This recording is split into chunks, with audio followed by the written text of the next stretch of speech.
Tamil cinema ഇൻഡസ്ട്രിക്ക് ഇപ്പോൾ മൊത്തത്തിൽ സമയദോഷമാണ്. എന്തെല്ലാമോ ചെയ്യുന്നുണ്ടെങ്കിലും ഒന്നും അങ്ങോട്ട് ശരിയാകുന്നില്ല. കമൽഹാസനും ദളപതിയും വിചാരിച്ചിട്ട് ബോക്സ് ഓഫീസിന് ഒന്നും ചെയ്യാൻ കഴിഞ്ഞില്ല എന്ന് മാത്രമല്ല, നാണം കെട്ടെന്ന് തന്നെ പറയാം. പിന്നീട് ദോഷം മാറ്റാൻ സാക്ഷാൽ സൂപ്പർ സ്റ്റാർ എത്തിയിട്ടും ബോക്സ് ഓഫീസ് കുലുങ്ങിയില്ല. ഒടുവിൽ ഇപ്പോൾ നടിപ്പിൻ നായകൻ സൂര്യയും വമ്പൻ ഹൈപ്പിൽ എത്തിയിരുന്നു. ബോക്സ് ഓഫീസ് ഏഷ്യായിട്ട് പോലും ഇല്ല എന്ന് മാത്രമല്ല, കണ്ടിരുന്ന പ്രേക്ഷകരുടെ മാനസിക നിലയെ വരെ അത് ബാധിച്ചു. പറഞ്ഞു വരുന്നത് ഇത്രയേ ഉള്ളൂ. ഇന്ത്യൻ 2, ഗോട്ട്, വേട്ടയൻ, ദേ ഇപ്പോൾ കങ്കുവ. തമിഴ് സിനിമ ഇൻഡസ്ട്രിയുടെ മുൻനിര താരങ്ങളുടെ ഈ വർഷത്തെ ബിഗ് ബഡ്ജറ്റ് ചിത്രങ്ങളായിരുന്നു ഇതെല്ലാം. വമ്പൻ ഹൈപ്പിലെത്തിയ ഈ ചിത്രങ്ങളെല്ലാം വലിയ പരാജയങ്ങളും വിമർശനങ്ങൾ നേരിട്ടതുമായിരുന്നു. 250 കോടി രൂപ മുതൽ മുടക്കിൽ എത്തിയതായിരുന്നു ശങ്കറിന്റെ ഇന്ത്യൻ 2, സീറോ ടോളറൻസ്. ശങ്കറിന്റെ തന്നെ ക്ലാസിക് ചിത്രമായ ഇന്ത്യന്റെ രണ്ടാം ഭാഗം എന്നുള്ളത് തന്നെയായിരുന്നു ചിത്രത്തിന്റെ പ്രതീക്ഷ ഇരട്ടിച്ചത്. എന്നാൽ ചിത്രം കണ്ടിറങ്ങിയ എല്ലാവരും താത്ത ഗോ ബാക്ക് എന്നാണ് പറഞ്ഞത്. 167 കോടി മാത്രമാണ് ചിത്രത്തിന് ആഗോളതലത്തിൽ ലഭിച്ചത്. ചിത്രത്തിന് വലിയ രീതിയിലുള്ള വിമർശനങ്ങളും ട്രോളുകളും നേരിട്ടിരുന്നു എന്ന് മാത്രമല്ല, ബ്രഹ്മാണ്ഡ ചിത്രങ്ങളുടെ സംവിധായകന്റെ പരാജയവും ആരാധകരെ ഏറെ നിരാശരാക്കി.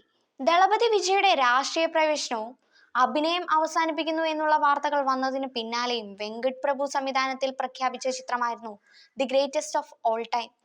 ആക്ഷൻ ത്രില്ലർ ജേണലിൽ 400 കോടി ബഡ്ജറ്റിൽ ഒരുക്കിയ ചിത്രത്തിന് മികച്ച പ്രതികരണം നേടാനായില്ല. സൂപ്പർ സ്റ്റാർ രജനീകാന്ത് നായകനായി TJ ജ്ഞാനവേൽ സംവിധാനം ചെയ്ത ചിത്രമായിരുന്നു വേട്ടയാൻ. തമിഴിലെ തന്നെ ഏറ്റവും വലിയ പ്രൊഡക്ഷൻ കമ്പനിയായ ലൈക്ക പ്രൊഡക്ഷൻസ് നിർമ്മിച്ച ചിത്രം 300 കോടി ബഡ്ജറ്റിലാണ് ഒരുക്കിയത്. എന്നാൽ ചിത്രത്തിന് മികച്ച പ്രകടനം ബോക്സ് ഓഫീസിൽ നിന്ന് ലഭിച്ചില്ല. ഇതിൽ വലിയ നഷ്ടമായിരുന്നു ലൈക്ക പ്രൊഡക്ഷൻസ് നേരിട്ടത്. 200 കോടി മാത്രമായിരുന്നു ചിത്രം നേടിയത്. വേട്ടയാനിലൂടെ നഷ്ടം നേരിട്ടതോടെ നഷ്ടം നികത്താൻ തങ്ങൾക്കൊപ്പം മറ്റൊരു ചിത്രം ചെയ്യണമെന്ന നിബന്ധന ലൈക്ക പ്രൊഡക്ഷൻസ് രജനീകാന്തിന് മുന്നിൽ വെച്ചിരുന്നു. ലൈക്ക പ്രൊഡക്ഷൻസ് രജനിയുമായി ചേർന്ന് അടുത്ത കാലങ്ങളിൽ ചെയ്ത ചിത്രങ്ങളെല്ലാം പ്രതീക്ഷിച്ച വിജയം നേടിയിരുന്നില്ല. എന്തിരൻ 2.0, ദർബാർ, ലാൽ സലാം എന്നിവയെല്ലാം ആ പട്ടികയിൽ ഉൾപ്പെടുന്ന ചിത്രങ്ങളാണ്. ഇവയിൽ ദർബാർ, ലാൽ സലാം എന്നീ ചിത്രങ്ങൾ മുടക്കുമുതൽ പോലും തിരിച്ചു പിടിക്കാൻ കഴിയാത്ത വണ്ണം പരാജയപ്പെട്ടിരുന്നു. എന്നാൽ അതിനനുസരിച്ച് തന്റെ പ്രതിഫലം കുറയ്ക്കാൻ താരം തയ്യാറായതുമില്ല. ഇത്തരമൊരു സാഹചര്യത്തിലായിരുന്നു ലൈക്കയുടെ ഇങ്ങനെയുള്ള തീരുമാനം.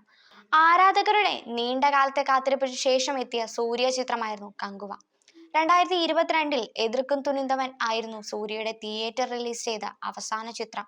എന്നാൽ OTT റിലീസിലൂടെ മാജിക് ഹിറ്റ് കാട്ടുന്ന താരത്തിന് ബോക്സ് ഓഫീസിൽ കണ്ടകശനിയാണെന്ന് പറയാം. 350 കോടി ബഡ്ജറ്റിൽ പാൻ ഇന്ത്യൻ തലത്തിൽ ഒരുങ്ങിയ ചിത്രം സംവിധാനം ചെയ്തത് ചിരുത്തെ ശിവയായിരുന്നു. ചിത്രം ഇറങ്ങി 6 ദിവസം കഴിഞ്ഞിട്ടും 59.9 കോടിയാണ് ബോക്സ് ഓഫീസിൽ നേടാൻ കഴിഞ്ഞത്. അതിനോടൊപ്പം കടുത്ത വിമർശനങ്ങളും ട്രോളുകളും ചിത്രം നേടുന്നുണ്ട്. അതിനുശേഷം ചിത്രത്തിൽ നിരവധി അഴിച്ചുപണികളും നടത്തിയിരുന്നു. തിയേറ്ററിൽ സൗണ്ട് കുറയ്ക്കുക, 12 മിനിറ്റോളമുള്ള സീനുകൾ കട്ട് ചെയ്ത് കളയുകയും എന്നിവയടക്കം ചെയ്തിട്ടും മാറ്റമൊന്നും സംഭവിച്ചില്ല. ഇത്തരമൊരു സാഹചര്യത്തിൽ സൂര്യയെ നായകനാക്കി പ്ലാൻ ചെയ്യുന്ന ബിഗ് ബഡ്ജറ്റ് ചിത്രങ്ങളും ആശയക്കുഴപ്പത്തിലാണ്. രാകേഷ് ഓംപ്രകാശ് സംവിധാനം ചെയ്യുന്ന കർണ 600 കോടി ബഡ്ജറ്റിലാണ് എക്സൽ എന്റർടൈൻമെന്റ്സ് നിർമ്മിക്കാൻ പദ്ധതിയിട്ടത്. എന്നാൽ കങ്കുവ നേരിട്ട ഈ വലിയ പരാജയം ചിത്രത്തിന്റെ നിർമ്മാതാക്കളെ ആശയക്കുഴപ്പത്തിലാക്കിയിരിക്കുകയാണ്. സംവിധായകൻ ഓംപ്രകാശിനോട് ചിത്രത്തിന്റെ ബഡ്ജറ്റ് കുറയ്ക്കാൻ നിർമ്മാണ കമ്പനി ആവശ്യപ്പെട്ടു എന്നാണ് പുതിയ റിപ്പോർട്ടുകൾ. സംവിധായകൻ ബഡ്ജറ്റിൽ വിട്ടുവീഴ്ച ചെയ്തില്ലെങ്കിൽ എക്സൽ എന്റർടൈൻമെന്റ്സ് പ്രോജക്റ്റിൽ നിന്നും പിന്മാറുമെന്നാണ് അറിയിച്ചിരിക്കുന്നത്. അതേസമയം 2013 പുറത്തിറങ്ങിയ ബാഗ് മിൽഖ ബാഗ് ആണ് രാകേഷ് ഓംപ്രകാശിന്റെ ഹിറ്റ് ചിത്രം. അതിനുശേഷം സംവിധായകന്റെ ഹിറ്റ് ചിത്രങ്ങളൊന്നും ഉണ്ടായിരുന്നില്ല. ഈ അവസരത്തിൽ ഇത്തരമൊരു എടുത്തുചാട്ടം അപകടമാണെന്ന് തോന്നുന്നത് സ്വാഭാവികം. 2 ഭാഗമായായിരിക്കും കർണൻ ഒരുക്കുക എന്നാണ് സംവിധായകൻ നേരത്തെ അറിയിച്ചത്. മഹാഭാരത കഥാപാത്രമായ കർണന്റെ കഥ പറയുന്ന ചിത്രത്തിൽ ടൈറ്റിൽ റോളിൽ സൂര്യ എത്തുമ്പോൾ ജാൻവി കപൂർ ആയിരിക്കും ദ്രൗപദിയായി എത്തുക. 2024 അവസാനം ചിത്രത്തിന്റെ ഷൂട്ടിംഗ് തുടങ്ങാൻ പോകുന്ന അവസരത്തിലായിരുന്നു ഇത്തരമൊരു വെല്ലുവിളി വന്നത്.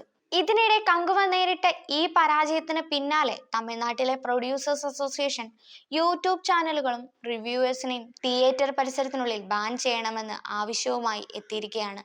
ആദ്യ ദിനം തന്നെ നെഗറ്റീവ് റിവ്യൂകൾ വരുന്നതാണ് ചിത്രത്തിന്റെ പരാജയത്തിന് കാരണമെന്നാണ് പ്രൊഡ്യൂസേഴ്സ് അസോസിയേഷൻ വാദിക്കുന്നത്.